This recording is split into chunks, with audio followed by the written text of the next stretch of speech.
everyone. Good afternoon, ma'am. The topic that I'm going to discuss to all of you is all about the equipment and technology in food processing. So there are 5 basic processing machinery and functions.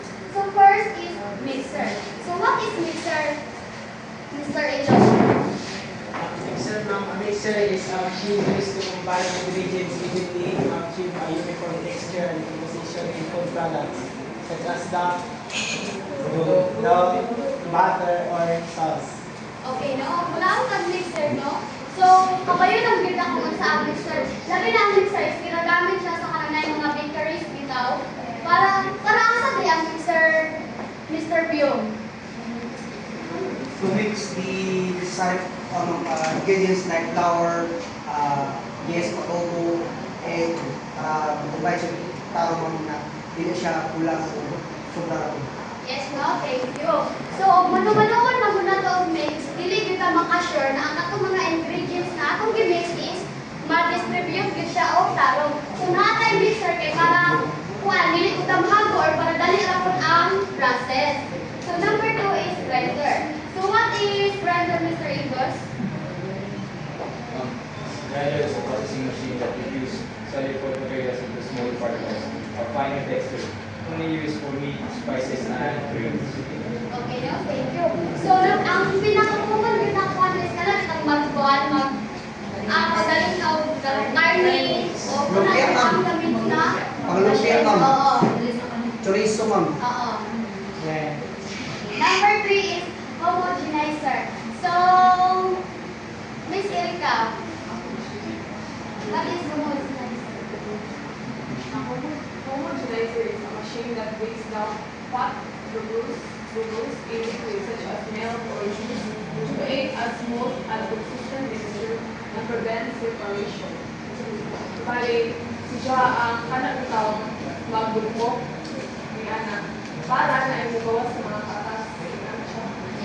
Okay, no? So, in addition to that, no, ang kulang na homogenizer is dira kung di mo makuan na pinaakanap itong mga product na yogurt or milk na kanang makita ninyo ang iyang pan is kanang gana niyang texture bitaw ay gana na machine ang ginagamit kay grabe man ang machine magkag na homogenizer is mauna siya at makakuan bitaw sa imuhang product like ang mangga kung imuhang gusto nimo siya or i-juice bitaw wala siya isabag na mga labi na ang liso di na siya masagulan or kanang kuan mas gana or gana gid lang tawon ang texture sa imuhang product.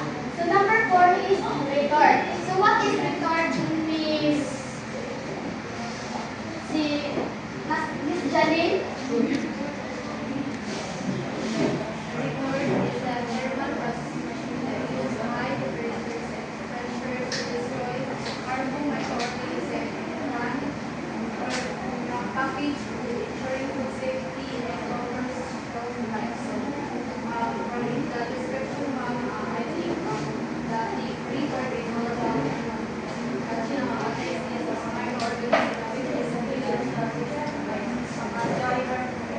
Yes, no? So ang the best example ani no is kanang mga canned goods or mga dilata.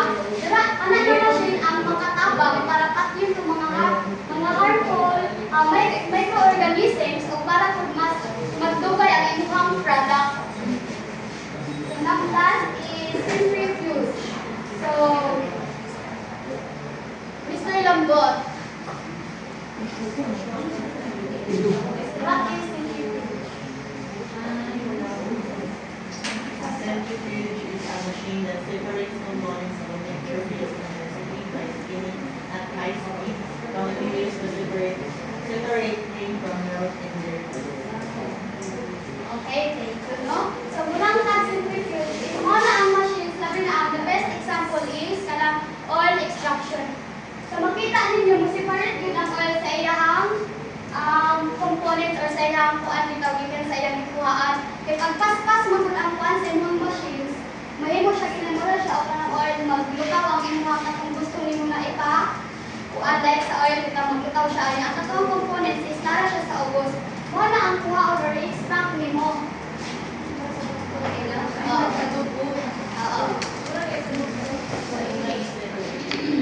Okay? So, automation and digital technology.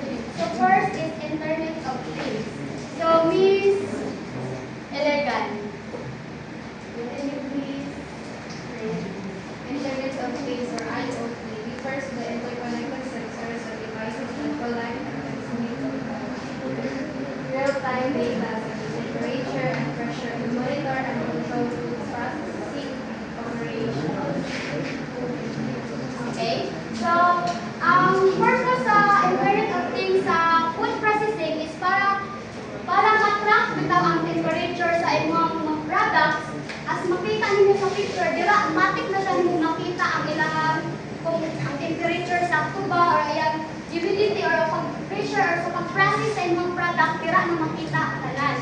Tungod ni Internet of Things. So second is artificial intelligence. So Miss Dave. Okay.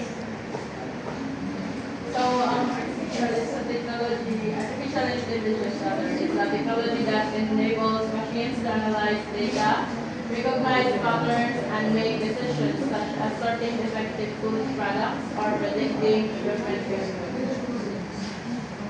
Okay, niya mula ang artificial intelligence sa food processing, diri is list na engagement sa human. Because ang machine, automatic naman siya na mo-detect na siya o napay mga mali sa iyong mga pag-process or napay mali sa iyong mga machines or napay kanang failure sa iyong mga machines, automatic na siya na mo-direct sa iyong mga para lang mahibawon o para maagapan ko ng mga failure. So, number 3 is optical sorting. So, okay, no? Optical sorting is an automated technology that uses cameras and sensors to detect and remove effective damage or contaminated food items from a production line. So, grabe yung useful ang optical sorting sa food processing kay high-tech na kaayo kay automatic na ma-detect sa camera kung unsa ang daot labi na sa mga vegetables or sa mga prutas, automatic na nila ma-detect kung ang kanan na prutas is daot na or dili. Then last is clean in place. Okay? Miss Ethel, can you please read?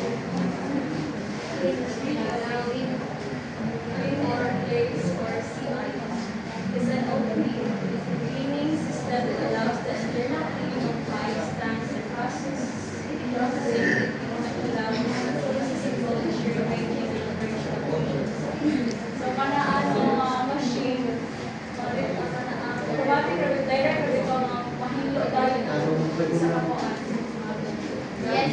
Okay, no? Thank you. So, ang kanina machine or kanina technology is bisan pa ganang ang imuhang sana bitaw lahi kanang product na imuhang i-process or ang production is nag-continue lang siya is automatic na gyud naman ang machine is dili na mo siya kinahanglan disassemble para lang limpyuhan. Ang ilang lang niya is nana siya machines aw nana siya kuan ang muhilo na siya og iya samtang nag-process sa imong product or parang dili na gyud kinahanglan distak na imong product para lang inluan mo or i-disassemble mo.